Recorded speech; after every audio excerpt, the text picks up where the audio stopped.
Summer is coming. Get your sun-kissed glow with Totally Used Versa Spa Sunless Tanning System.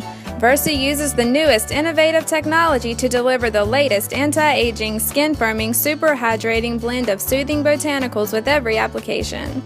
The machine sprays you. You don't have somebody else doing it. It's private and it is so safe. Try it. You will love it. And Totally You also offers red light collagen therapy. Stop by and see us at the shops at Stony Creek on Zebulon Road, Wednesdays through Fridays from 1 to 6 for a completely safe, sunless tanning experience. Visit Totally You today and let them transform your skin into a stunning beach glow. The Strawberry Patch is family owned by the Tim Fisher family, and they invite you and your family to come and pick some of the largest strawberries you've ever seen. It's a fun place with fresh picked strawberries, fresh and ready to go, or if you want to save some money, you can pick them yourself. It's fun and good exercise. Load up the kids. They can be farmers for the day. You can always call 442-6235 for more information. And so come on out to the Fisher Farm, the Strawberry Patch, and you will be glad you did. Where else can you get a brand new luxury car for no money down and low monthly payments? Only at Davenport Auto Park, of course. We're talking new Buicks. Top of the line, king of the hill, pick of the litter, cream of the crop. You get my drift. We're talking Buicks like the 2015 Encore or Verano, Regal Turbo, LaCrosse, Enclave. No money down, zero, zilch, nada. Yeah, only at Davenport Auto Park. It's the real deal.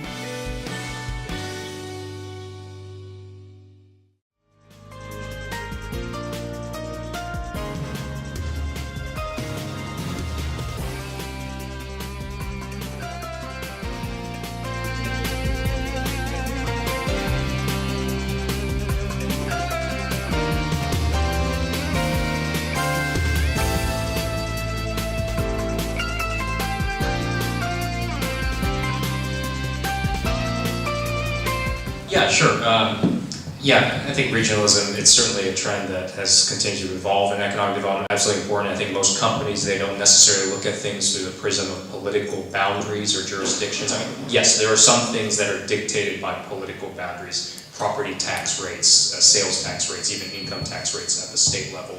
But most of the other things that make for a good business location, access to a workforce, proximity to markets or suppliers, even access to physical infrastructure, those things tend to be much more tied or defined by a region rather than a specific city, a specific county, a specific community.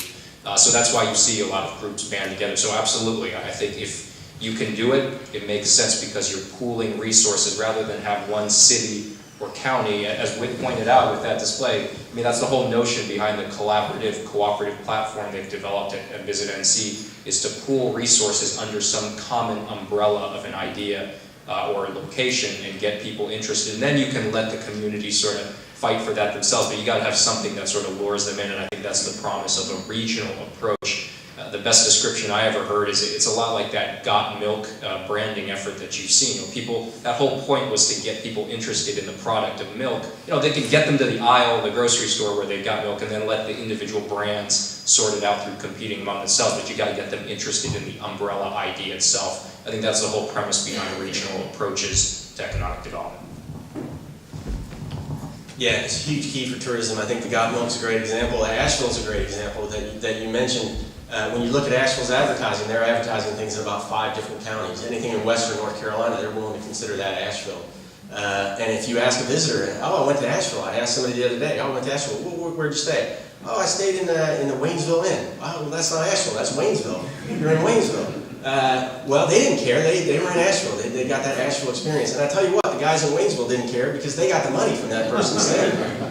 It's key. No destination in North Carolina has enough material to keep people the entire time. So you have to work with other destinations. And if your name's not always first, that's okay. If they're spending money, they're spending money. That's the key. This is a question addressed to Secretary Skvarla. Please address the track record of JDIG since inception in 2002. Hasn't there already been many failed projects? Would a grant not be better applied to existing farms? Thank you. The numbers are pretty simple. Since 2003, JDIG has produced $500 million in revenue. It has returned $150 million to the companies that have created the new jobs. It's put $50 million into the utility fund, and it's returned $300 million to the Treasury. Quite simple, pretty clear cut.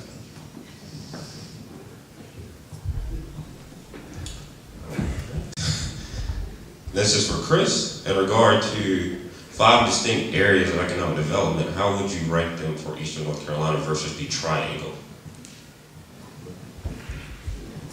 Great question. Actually, I've not heard that question yet. I think that's going to depend on each area.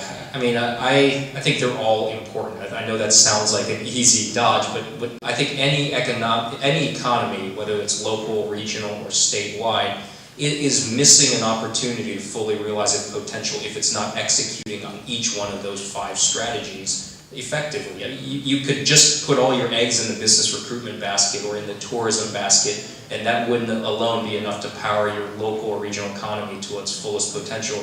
That's why states focus on these different 5 areas. Now, at a specific individual community level, that will no doubt vary. I mean, if you're home to if you're blessed with a natural, scenic environment, tourism is probably going to be your largest ace in your hole versus attracting industry. If you're sitting at the juncture of 2 major interstate highways and a heavy power infrastructure and railroad, you're probably going to focus a lot more on existing industry support and new business attraction. So I think it really depends on which part of the country you're talking about. But that speaks, I think, overall to the need for communities to understand what do we have in terms of assets and how do those assets match up against where we think the economic development in this area will come from. And that's all part of that local strategic planning process. So it may sound a bit of an elusive answer, but I think that's because it's a bit of an elusive question.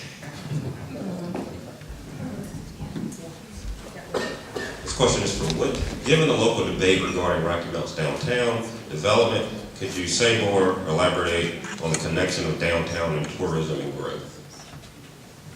All right, I'll go back to my presentation. No, I'm just kidding. I think that's the key. You know, people want that center. They want to feel a place. They want a sense of place, of authenticity.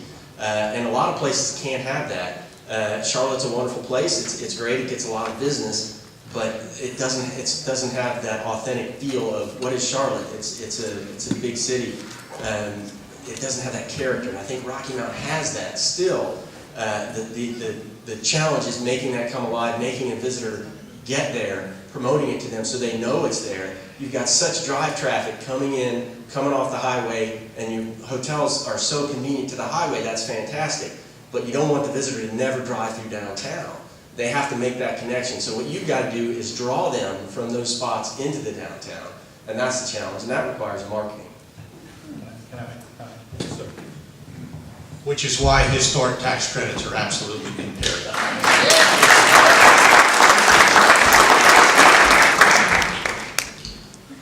Secretary Scavarla, this is for you. What did you learn from your auto plant recruitment trip?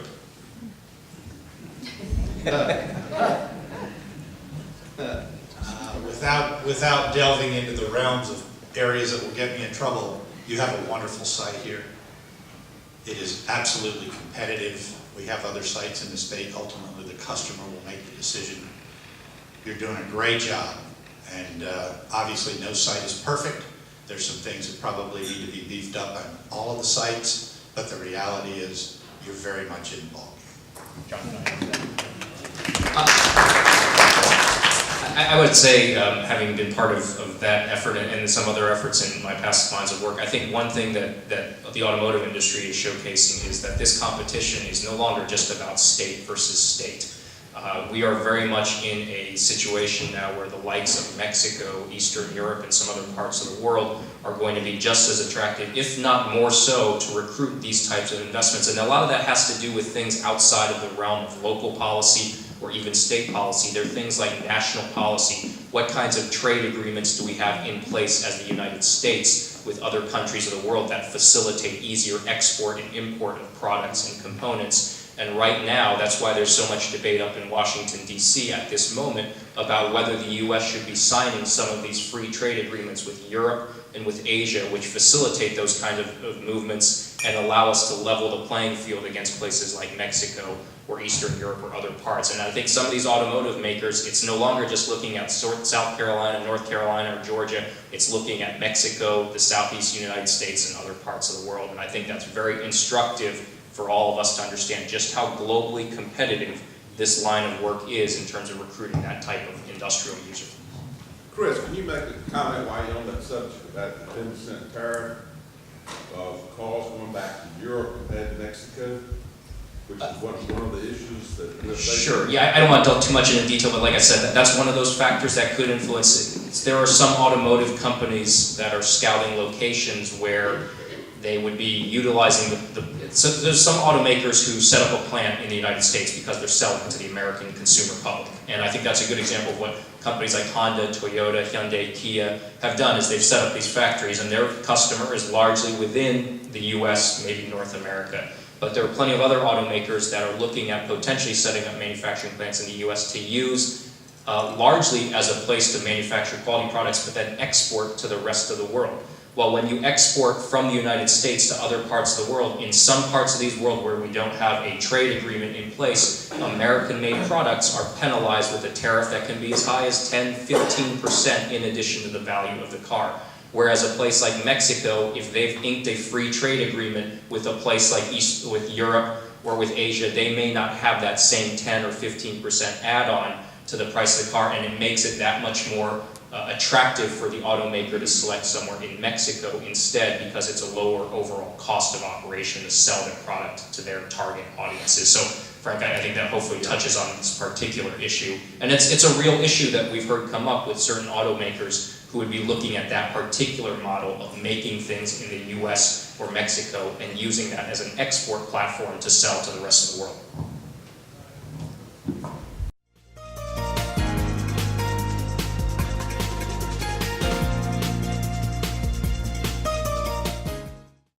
While we're on this subject, just one last one in regards to this. What is the future of sports tourism in North Carolina? I think that's an area where Rocky Mount deserves a tremendous amount of praise. Sports tourism is huge, and it will continue to grow, and I think Rocky Mount's a great example of what you've done here. Sports business, when it relates to tourism, is really their meetings and conventions, but instead of happening in a beautiful facility like this, they happen on an athletic field. And the great thing about sports business is when the economy goes into recession, sports does not. Because I don't care how bad my job is, when my kid's got a little league baseball tournament that he's going to on his travel team, I'm going. And if it's a daughter, then the whole family's going. It's really huge, it's important. We continue to run Sports NC, which is a collaboration between the tourism office and sports commissions throughout the state. Rocky Mount does a fantastic job with that, and I think it's a great way to get people to come to your community. They come here as a visitor for a sporting event, and there are a lot of corporate people that come with their families, and it's a great way to get that experience and a positive experience about a town. Congratulations to Rocky Mount for what you do with the parks and all that. This question, it says, when is the Bonner Bridge going to be replaced to protect coastal tourism? Please comment on Timberwood. Chris, they had a question about exports and a future outlook. Well, I'll let you go to Bonner Bridge. This is a tough crowd. The money for the replacement of the Bonner Bridge is appropriated. It's sitting there and waiting to be spent. And it has been bottled up in the courts. I know Secretary Tata has been working tirelessly to try to negotiate with the folks that have it bottled up. And I haven't heard any recent progress on that front.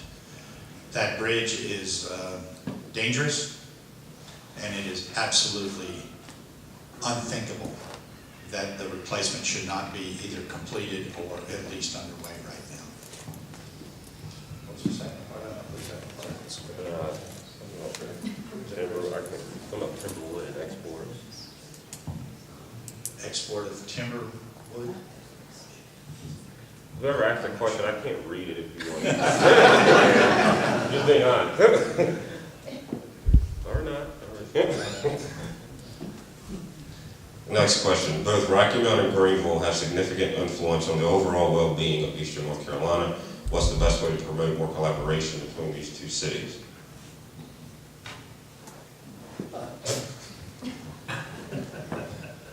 Yeah, I mean, I'll take a shot at that just because I don't have the benefit of a frame of reference. My frame of reference is 3 months, 3.5 months of living in North Carolina. So I don't know what the history of collaboration or lack thereof may be between those communities. I mean, it's probably as simple as a conversation. I mean, that's where everything starts, right? I mean, if there hasn't been previous efforts to collaborate between those areas, I agree those are the principal population centers that you're looking at here within this region. And there may be ways to tie efforts together, but again, I don't think that gets started without an honest, candid discussion with leadership from the business and civic constituencies in both areas coming together. But again, that's being answered by someone who's lived here a grand total of 110 days in this state. Take that, buyer beware on that advice. And I would say from a tourism perspective, if you want to look at a thing, I'll give you an example. There's a thing called High Country Host, which is in the mountains of North Carolina. It's a 6-county area that comes together and promotes themselves because they understand when people go for a North Carolina mountain vacation, they're not just going to stay in Watauga County, or they're not going to stay in one county. They're going to go around. It's going to benefit everyone. They pool their resources together, and that way they can do more. They can spend more, and they can get more attention. I think it's not just Greenville. I think you have communities like Wilson. You get up even, there's attractions in Scotland Neck, Tarboro doing a great job. So if we can incorporate all those people, I think that would really help.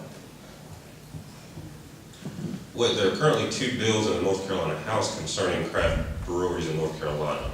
How important is this to the potential craft brewery projects like the Rocky Mountain Brew Mill? Yeah, I think those are key as well when we talk about what's going on with legislation.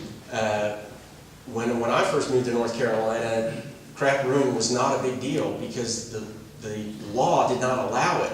Didn't allow that higher alcohol content that you need for craft brews. They're such a big part of that industry. There were some people that worked really hard to get the law changed, and we see what's happening now. It's exploding. We have more craft brews in North Carolina than any other state in the South. We get national recognition over our beer month.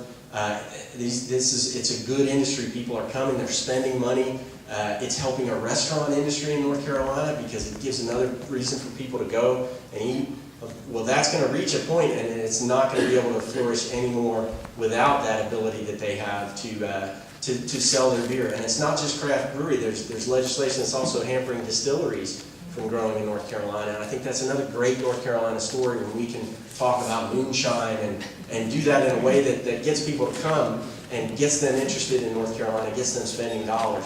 But if the law doesn't allow that to grow, if it holds it back, then it is going to restrict it. And particularly, I think we'll see that in Rocky Mount, because I think the brew mill is a really exciting anchor. And if you have that one anchor, everything else comes easy. It's all downhill after that. For Secretary Skvarla, you speak of the JDIG as a return of revenue. Would the message be better understood as being explained with incremental revenue for the state? And then I also ask a question, how can the disconnect in the legislature for JDIG and incentive presumption be resolved? Again, from your mouth to God's ears. We are trying to actually change the name of the program to Job Growth Reimbursement, so people will at least understand ab initio that it is truly new revenue for new jobs, partially reimbursed to the creator of those jobs. How we break the impasse? You are probably as helpful and as beneficial to this process as anyone. At the end of the day, you have the ability to exert pressure on people that you have elected to represent you. And that's why it's critical for you to continue to re-educate those that you talk to that are knowledgeable and concerned about this issue to do the same thing. Because at the end of the day, we have a wonderful democratic process that's the best in the world. Reasonable people can differ as to approach. But at the end of the day, you're the ones that make the decision as to who goes where to represent you on those matters. And at some point in time, they are supposed to listen to you. So in other words, it's all your fault.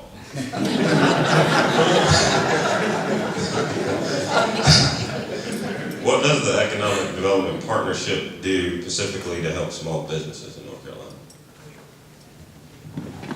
Yeah, and my apologies, perhaps I wasn't as specific. So the team that we have in-house at the EDPNC is specifically focused on that technical assistance regarding how an individual may go about setting up their business here in North Carolina. So any business that's looking to get started in any state, there's certain steps that you have to do from a documentation perspective, sometimes permits, special licenses. Our small team at the EDPNC is walking individuals through what they have to do, what paperwork they may need to obtain and complete, just to get them on those first steps. There are a lot of other resources out there to aid in small business formation. You've got small business centers housed at the community colleges. You've got small business technology development centers. You've got groups like the Council for Entrepreneurial Development. Many chambers of commerce offer some service in that regard. We aren't trying to duplicate that part of the ecosystem. We will make referrals to all of those different partners in the process. Our particular piece of our work is focused on those very key initial steps that involve an individual just getting their business stood up properly here in North Carolina. Our last two questions. Secretary Zavala, do you get feedback from companies who do not choose North Carolina? What are the factors for that reason? Let me start by saying I don't think it's all your fault. I think you have the ability to pick up the telephone or converse with people that you have put into state office to at least give them your thoughts. Agree or disagree, but at the end of the day, it's your process and you have that ability, you have that power. Feedback is never specific. Feedback is always elusive. They'll never tell you exactly why. As Chris said previously, it's a compendium of issues. I call it a quiver of arrows, and all the arrows are important. So they'll never tell you exactly why or why not they made a decision other than the other person won. But I will tell you this, that I think we're to the point in North Carolina where we don't know what we're not getting. I had an economic recruiter, an attorney, come up to me about 2 weeks or 3 weeks ago and said they asked me for my final invoice. And I said, what do you mean? He said, I have been retained by an international company that's was interested in North Carolina to do preliminary investigation about North Carolina for us. They said specifically, do not contact local economic development, do not contact the North Carolina Department of Commerce, do not contact the Economic Development Partnership. We want you to do this work. He said they came up to me and said, send me your final invoice. We have concluded because of the lack of certainty in the state of North Carolina, it is off the list. So we're to the point where we don't even know what we're missing. So I think that is probably as much specificity as I have heard in a long time about North Carolina, but there is no question that the lack of certainty about our programs in North Carolina is costing us and potentially costing us dearly. And the last question is for Whit. Why did the return on investment go down from 2010 to now? The return on investment went down for a number of reasons. One part of that was that our taxes, we've dropped our taxes since then. So when people are spending, they're getting taxed less, and that's a lot of the money that's coming back to us. The other reason is what I talked about is that length of stay. So that's looking at individual visitors and how much they're spending. It's not taking into account repeat visitation. So if a visitor doesn't stay as long, they don't spend as much. So it's the problem I mentioned earlier. We're drawing more visitors, but we need to do that because each of those individual visitors is spending less when they're here. And a big reason for that, actually room rate has gone up. They're spending less because they're not staying as long. And so we need to get them to stay longer to come, and that's been the reason for that. And I will just close to get back to the beer and talk about all this, the restrictions and regulations, what's going on in the General Assembly. I say there's something called a believability scale. And what happens is legislators in the General Assembly, when they're in their home districts, they believe everything they hear 100%. Now, as you get closer to Raleigh, that scale starts to slide down. And when we talk to them in Raleigh, they believe 0% of what we say. So while we're there fighting for you every day, the real key to us is that they have to hear it from the local people who they're responsible to. And that's a big key for all these factors. And then we have one more question, but Whit, I knew you talked to me earlier, you wanted to say something about festivals and the barbecue throwdown and potential for how that could be marketed. Sure. It plays into exactly what I was talking about. One of the things we survey our visitors every year and ask them why they're coming, what they're interested in. And festivals and events continue to be a huge draw to bring people to the state for that reason. And they want unique festivals. They love things like barbecue. I know the barbecue throwdown that happens in here, that has tremendous potential, I think, because those are the things that get those visitors to come. They get them to spend money. They get them to go see other things while they're here. And for the visitors who are already coming, it gives them another reason to stay that extra night. But if they don't know about it and you don't promote it, they're not gonna come. It's just not gonna happen. But festivals and events are really key. We try to get people to do that instead of cutting rate. What a lot of people do is they try and offer a discount, a deal. You don't want to do that because then you have to work even harder to get that money. What we want to do is give people added value. One of the biggest things you can do for added value is an event or a festival. And the last question is, one of the largest J-Dig awards that did not work out was Dale. What was the impact of J-Dig in North Carolina? There was no impact. Dell got a large J-Dig award.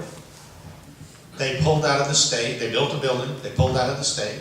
They repaid 100 cents on every dollar that they received. And another company moved into the facility and has hundreds of employees and is growing. So there was no impact. That was part of the clawback. That's part of the deal that is made with these companies, that if you don't fulfill your obligation, you leave the state, you pay it back. You got paid back. Well, this ends our question and panel period. And I'm just asking, we just stand and thank the three speakers for being here today.